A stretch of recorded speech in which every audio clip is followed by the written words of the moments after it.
దేవుడు ఆయనతో మాట్లాడుతున్నాడు. హలో ఆమోసు, ఆ పనులను చూసావు కదా, ఆ పనులు ఎట్లయితే పాడైపోయాయో మన జనాంగం కూడా అలా పాడైపోయారు.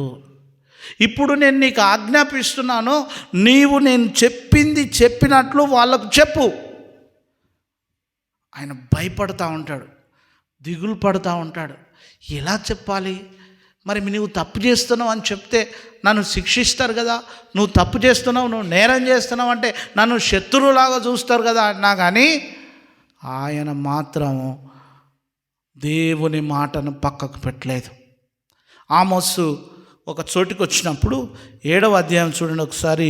తనను తాను పరిచయం చేసుకుంటాడు. ఆమోసు ఎలా పరిచయం చేసుకుంటాడంటే, తను ఏ పని చేసేవాడో, ఏ పని మీద ఆయన ముందుకు వెళ్ళేవాడో 7వ అధ్యాయము 14వ వచనం నుండి చదవండి. అందుకు ఆమోసు అమజ్యాతో ఇట్లనెను, నేను ప్రవక్తనైనను కాను.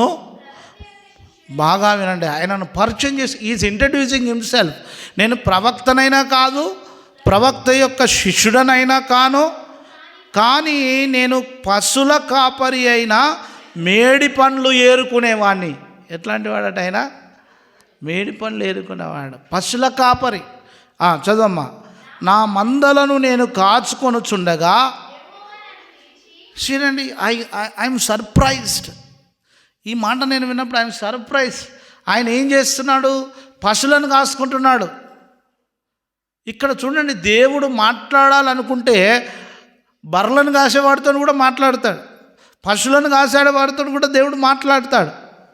ఆయన మేడి పనులు ఏరుకునేవాడు అడవిలో, పశువుల కాపరి ఆయన. అందుకనే ఆమోసు అంటే అర్థం ఏంటంటే భారములు మోసేవాడు, భారము భరించేవాడు అని పరిశుద్ధ గ్రంథంలో చూస్తాం. ఆయనను పిలిచి ఏమన్నాడు చదవమ్మా? పిలిచి, నీవు పోయి నా జనులకు ఇశ్రాయేలులకు ప్రవచనము చెప్పుమని నాతో సెలవిచ్చెను.